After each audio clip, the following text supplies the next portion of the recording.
Hey everybody, welcome to another episode of Courtside with Beilinson Tennis, part of the Tennis Channel Podcast Network. Here, as always, with my co-host and Hall of Famer, Steve Flink. We're going to talk Rome. We have a lot to discuss in the latter rounds of that, and obviously the French Open that is coming up. You ready to roll, sir? Ready to roll. Rome was very enjoyable for both the men and the women. It gives us a lot to think about heading into Paris. Yeah, well, I guess the theme of this episode will be the birthday theme, because just to set everyone up, my daughter shares her birthday in late December with LeBron James and Tiger Woods. I share my birthday, which was just this past Friday, May 17th, with Sugar Ray Leonard and Tommy Paul. And Tommy Paul had a great week. Was hoping he would get that win on his birthday on Friday. He lost to Nicolas Jarry 6-3 in the third set, but all in all, great week for the birthday boy, Tommy Paul. It was because, he'd never done this two top teners in a row. He knocks off Medvedev and Hurkacz back to back. Those were really good wins. Daniel wasn't at his best, but Tommy took him apart, and then it was a tough fight against Hurkacz, and he managed to break Hubie 7 times. That 13 breaks in the match. Yeah, but that never happens to Hubie. It's less surprising to me that Tommy lost his serve 6 times than it is that he broke Hubie 7 times. But it was a really enjoyable match. And then he got nosed out in 3 sets. Jarry played really well, and Tommy managed to come back from a set and 4-2 down, and he got it back. He won the second in a breaker and gave his supporters some hope, but then one break early in the third was all it took for Jarry. So still a great tournament for Tommy Paul to be in the semis and have those 2 really good wins. And Jarry just was having a outstanding week, which of course in the end was halted by a top of the line Sasha Zverev. Yeah. We'll get to Zverev in a second. The round of 16 match that you referred to with Tommy Paul and Daniil Medvedev, I think a lot of Tommy Paul fans really were looking forward to that match. Tommy beat him up pretty good, like you said, 6-1, 6-4. That's the revenge match from Indian Wells, which they both played really well. Tommy played really well, was on the verge of possibly winning that match in straight sets before he turned his ankle. And then he turned his ankle again in Miami. And the one thing that you and I talked about, and Tommy seemed to agree with our approach with it, Tommy did not rush to Europe like a lot of his other fellow pros did. He really made sure his ankle was strong and fully healed, because that's something that you don't want it to linger. It clearly wasn't strong enough when he played in Miami, and it was really good that he took his time getting over to Europe. And boy, it's paying dividends right now, because he just had a great tournament. No, he did. He did. And Jarry played one of the best matches of his career to beat him. That was no disgrace. And I think Tommy will head into the French Open with a lot of optimism, and he certainly should. And I was happy for him. He's very likable. He's such a. I can't ever remember seeing him do anything of objectionable on a tennis court. And he just goes out and competes, and he acknowledges his opponent's good shots. He's a remarkable sportsman as well as a great competitor. Great. Now, Sasha Zverev, in the final, he beat Nicolas Jarry 6-4, 7-5. I'll just present you with some incredible serving numbers from Sasha during that match. 80% first serve percentage, and he wins 95% of his first serve points. That's 37 of 39. He won 90% of all his service points. 44 out of 49, regardless of first serve or second serve. Those numbers are ridiculous, Steve. Yeah, no, I was writing about that last night for UB Tennis, and it's, I said, I don't think to me, it's the single greatest display of serving on a clay court from a top player. It just doesn't happen at this level, where he lost 1 point on his serve in the first set and 4 in the second. And we're not even talking anything close to break points. But when you keep holding at love and 15 every time out, mainly at love, it's no wonder that Jarry started to crack, because, I mean, he's realizing he's going to get no openings. Sasha, to be at 80% like that, I've seen him in other matches, David, where he's gotten that sub 70 to 80, but I feel like some of the first serves they're returnable, and he's just hoping to take control. He's hoping to get his share of free points.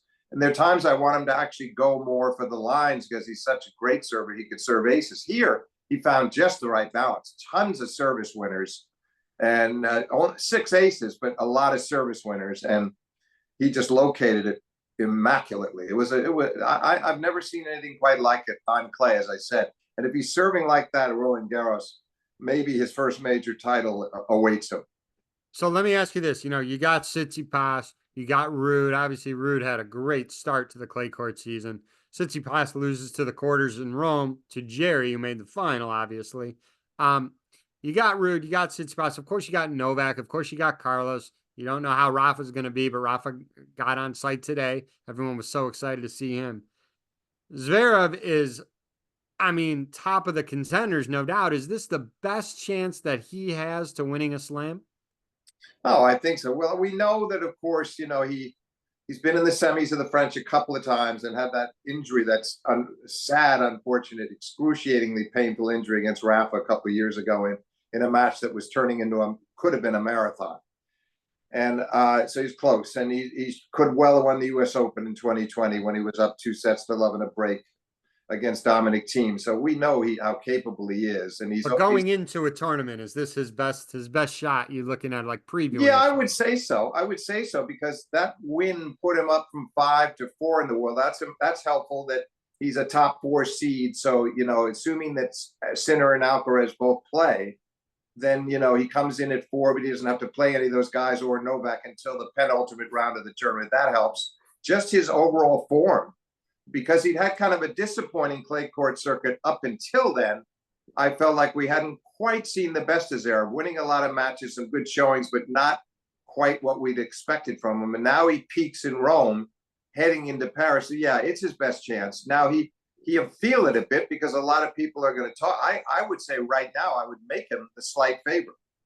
And I'd put Djokovic in second, and assuming that Novak can have a decent week in Geneva, where he took a wild card at the ATP 250 event this week. I think if Novak can get to the finals or win that event, that'll do a lot to restore his confidence, and he'll come in, and we just know that he's the quintessential big tournament player with his 24 majors. So it doesn't take much to get him back into that state of mind. And then I don't know what to expect from Carlos and Sinner. Carlos with the arm, trying to come off the arm injury, Sinner with the hip. Are they going to be fully fit? Are they both going to even play at all? We still don't know.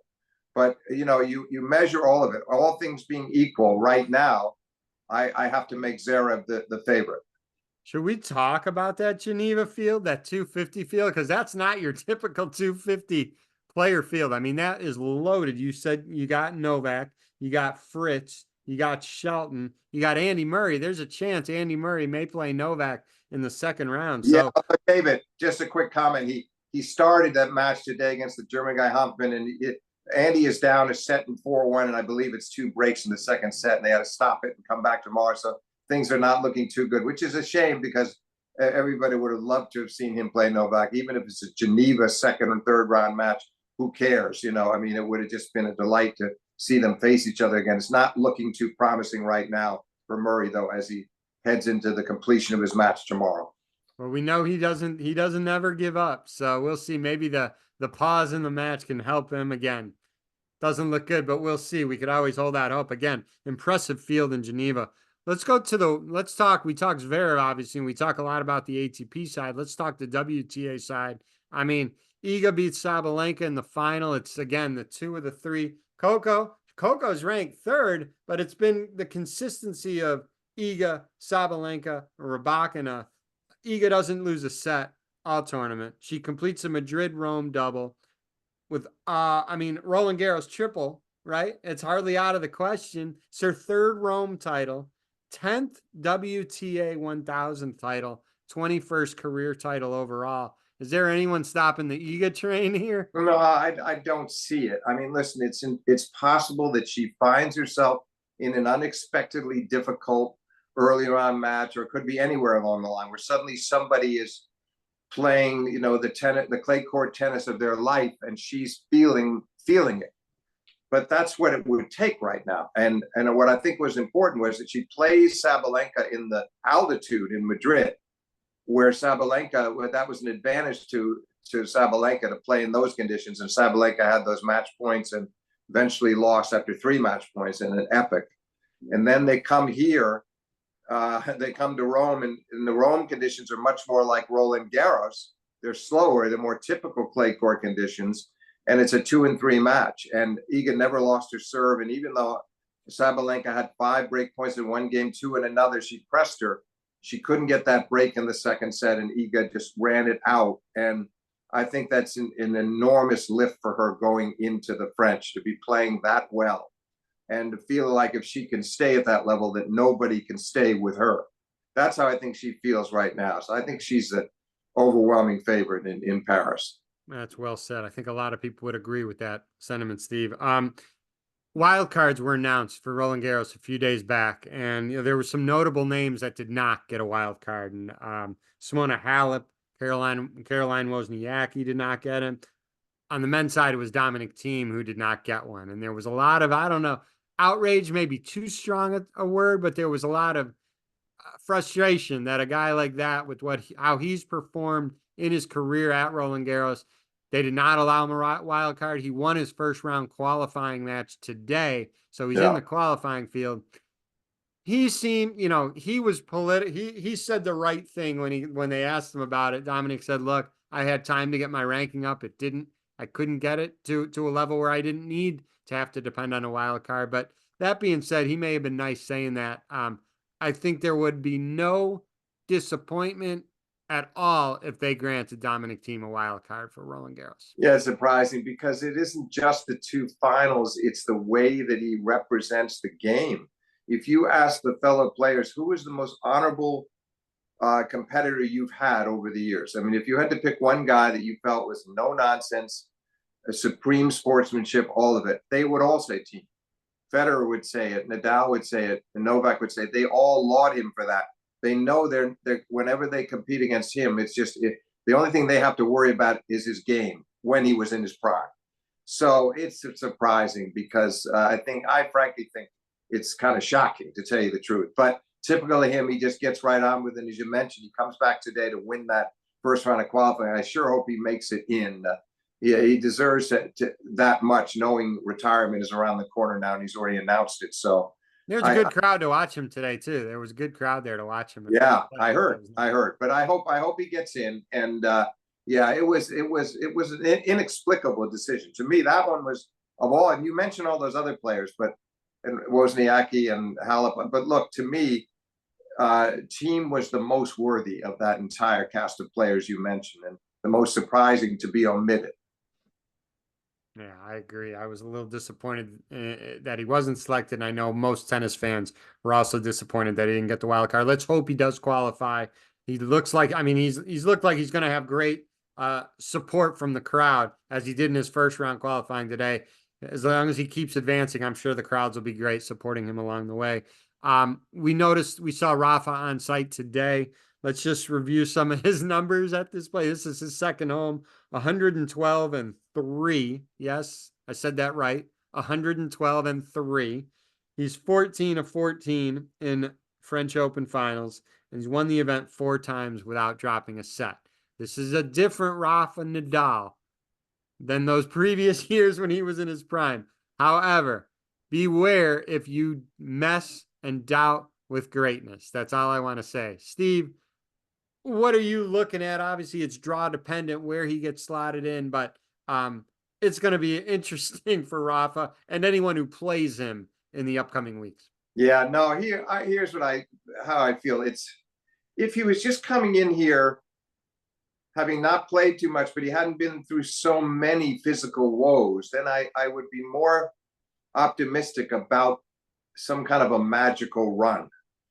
But it was such a terrible stretch for him from the Australian Open last year, where he got hurt and didn't play again, the rest of the year, coming back in Brisbane this year. And then finally, he does get these 3 clay court events in Barcelona, Madrid, Rome. Did okay, especially in Madrid, to get to play 4 matches. But in the other 2 events, he only got 2 matches in each. And that last tournament where he lost to Hubie, okay, it was a tremendous performance from Hurkacz, serving especially, where he lost only 1 point on his serve in the second set against Rafa.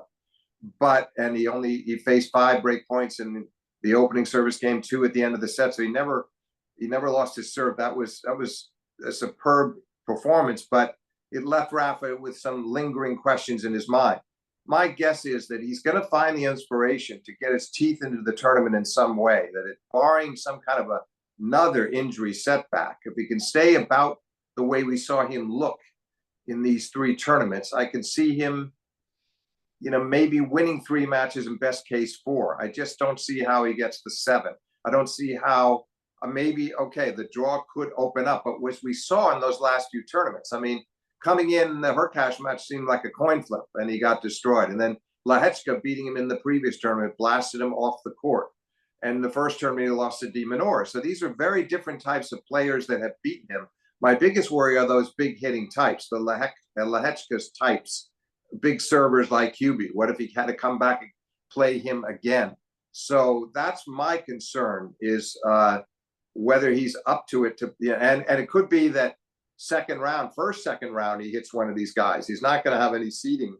So he's something big could happen in the first or second round. Maybe he gets one of the lower seeds and survives. But all I know is he's going to get an ovation whenever the time comes that he plays his last match. If that's the first round or the final, he's going to get an ovation that is more heartfelt and lingering and passionate than maybe any ovation he's ever received in his career. And that's saying something. So I think in the back of his mind, he knows that he appreciates the connection he has with the Parisian fans. So I'm just glad he's there and is going to give it a shot, because after he lost in Rome, he left it open to a degree. And so did his team after that, about whether he might even play. Now it's looking very, very good. And I don't think it really matters in the end, as long as he doesn't get hurt. That whether he lost in the first round or third round or whatever it might be, if that's the kind of tournament he's going to have, it's okay, because nothing is going to tarnish those 14 championships. Nothing's going to tarnish the 22 majors he has in his career, or all the other outstanding records. So to me, it's just important that he's there trying, and we'll see about the opposition. Now, again, they're going to have to face some very pro Nadal crowds. That's not going to be fun for the opposition, but I think that it's a tough assignment for Rafa. That's the bottom line. Let me ask you this question. I thought about it the other day, and I don't know what side of the fence I'm on with it, but generally, and it happens in any sport, the longer a contest is, sure, a pretty good golfer can beat, a Tiger Woods for 1 hole when Tiger was in his prime, right? They can't necessarily beat Tiger over 18 holes, right? Someone can maybe, race out with a sprint, beat a Novak or Roger or Rafa 2 straight sets. But, the toughest challenge in sport was beating Rafa 3 sets in Roland Garros.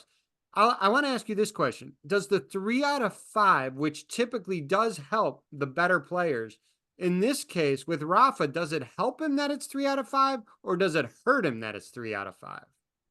On a given day, if he's feeling it, if he's inspired, and he's kind of drawing on memory and inspiration that way, it might help him to get through a 5-setter. My concern about that is, what kind of condition does it leave him in for the next match? Is the recovery.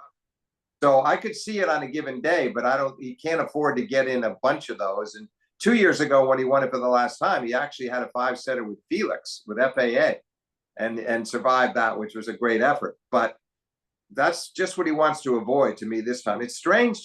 I feel odd saying it, because for so long he was the quintessential 5-set player. You didn't want any part of playing him in 5 sets, same as Novak. But I just believe that right now, given the condition of his body and the fact that he was having to sort of see how much he had in him physically, what his reserves were in these 3 previous tournaments, to suddenly now leap up to best of 5 is not the same advantage it once was. Yeah, no, it's a good question. I heard, and I could see your brain trying to contemplate it. I mean, for the viewers, I don't give these talking points to Steve. So that was the first time I asked Steve that question. So it wasn't like a premeditated answer. It puzzled me because generally, yeah, 3 out of 5, Rafa on clay. Oh my God, huge advantage for Rafa. And when you were talking, it brought me back to, 2006, the US Open in New York. Andre won his first round. Then he had that brutal victory over Baghdadis, the third round against Benjamin Becker, even with a day delay, an extra day delay of rain, he just couldn't move. So that could similarly happen with Rafa. You talk about the fanfare. Andre also got that incredible fanfare. With Pete, he won the title, beating his rival in the final, but no one knew that was his last match at the time. So there was no huge, outpouring of love and affection during that end of the match. Sure, Pete got his, due over time, but that could similarly happen with Rafa, where maybe he wins a round, then he gets in a just a all-out war. He comes through in that second round, and then just his body just can't hold up. Yeah, no, We'll but see. you put your finger on it. These audiences in Paris at Roland Garros are well aware that it's almost certainly the last time they'll ever see him on that court. Okay, there's a scenario, I suppose, where suddenly, for whatever the reasons, he decided he was going to play another year. It's highly unlikely. So they know that. So they're going to be treating it that way. So the fervor, the vociferous audiences, the passion in those crowds is going to be immense. So I just feel like that's helpful. I mean, it's going to be a great feeling, and that may be a shot of adrenaline for Rafa, but it's just there's so many things, and he's wise. He hasn't gone into great detail about what's been bothering him physically since he returned, but he's been clear that it was not, as he put it, it hasn't been a straight line. Some days you feel better than others.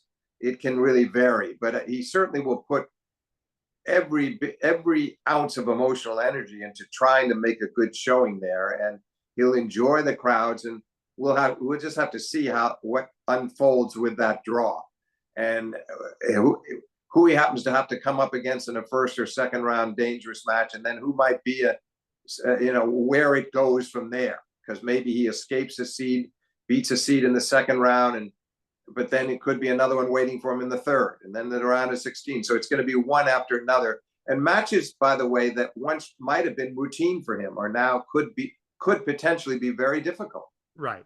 And I will say this, and Novak and his camp want him to do well in Geneva, even if he doesn't do as well as what he expects. A slam is a slam, and he's going to be motivated. And I mean, for those that are saying he's going to bow out early, just that you do that at your own risk, because he's a champion. He's won the most majors for a reason. There will be no lack of motivation when he steps foot at Roland Garros. I promise you that. So I would not discount Novak one bit from winning. No, of course not. Of course not. No, I totally agree. What I meant was it would be ideal for him to get to that final or win that tournament, because the matches would be so helpful. Yeah. But he still, even with a disappointing showing this week, could well bounce back and kind of get through some tough matches early in Roland Garros and play his way into form. And he knows that too. But I don't think he would have gone to Geneva unless he really felt like he was ready to do something. Because after all, he got hit by that water bottle, in Rome, which was a shocker. And a lot of people thought he might have a concussion, and Courier thought he might have had a concussion. Did the test back in Serbia. Apparently everything is okay with his head. So that's all a good sign. And I just feel like it's even for somebody like Novak who can turn it on at the majors, it's just helpful to kind of get on a decent run. He had a nice run when he started the clay court circuit. He got to the semifinals there, in his first clay court event, and then Rome was disappointing, so I feel like he wants something pretty big out of this week if he can get it. Yeah. And that's how he's going to look at it. But that obviously looking at him this week to see how does he look physically? Is he moving well? Is he hitting the ball well too? Because that was such an abnormal performance for him last week. He was almost unrecognizable, even though Tabilo went on and got to the semis and had a great tournament. So he took advantage of that big win and really pushed Zverev to. He had Zverev down a set, and they went to a second set tiebreak. So Tabilo was close to being in the final. So that was that was nice, but it still was not, it was not the real Novak Djokovic. So that to me is going to be the biggest sign this week, win or lose, whatever happens, that he looks like he looks in good condition and he looks happy out there and he just looks more like his normal self. Agreed. Before we sign off, anything else you want to hit on? No, I mean, I think we've touched on it. I'm really looking forward to seeing the draw, you know, especially, and to finding out whether Sinner and Alcaraz even enter. I mean, I think as we speak, the likelihood to me is, since we haven't heard anything yet, the likelihood is they both at least put their names into the draw and give themselves the chance, unless they're absolutely convinced. But I don't sense that. They'll try to enter and hope that, you know, hope that by the time the tournament starts, they're feeling good physically and they're ready to make a serious impression in this tournament. But I'm looking forward to it because it's the most unpredictable, by the way. Not for the women. The women looks, as we discussed earlier, Iga is the clear prohibitive favorite. But among the men, it's maybe the hardest to predict in a long, long time, because for the reasons that we've already cited in this podcast. Is there someone on the women's side, outside Iga, outside Sabalenka, outside Rybakina, and I'll even say outside Coco? Is there anyone that you would pick as your wild card if it wasn't one of those top four that you're looking at? And by the way, we have not heard officially if Pegula is going to be in or out of the tournament. She's dealing with it. Well, yeah, I mean, if she plays, I'm not expecting necessarily the best from Jess because it hasn't been a great start to the season. I think she probably needs a bit more time. But the one that I would talk about again, because she's still, you know, her last couple of tournaments she lost to Sabalenka, is Collins. Because she's played very well on the clay. She's played better on the clay than I expected. So I still feel like she has this kind of, she's got attitude. She's got this belief in herself, and she doesn't over respect any of her rivals. She respects them, but not to the point where she doesn't go out on that court, no matter who she plays, believing in her chances. So given what we've seen from her over the course of this year, I'd put her back from the pack we just mentioned, but I would say she's the next name I would throw in. That's a good pick right there. I would agree with that pick. All right. Well, look, we're gonna see how Geneva pans out this week. Again, a great field for a 250. And then we got Roland Garros. We'll do this again next weekend. Maybe the start of the first round will start. We'll have started. Maybe we'll do a preview before. We'll see how our schedule works. But a lot of good stuff ahead of us, Steve. Yeah, looking forward to talking to you once it gets underway, David. Thanks.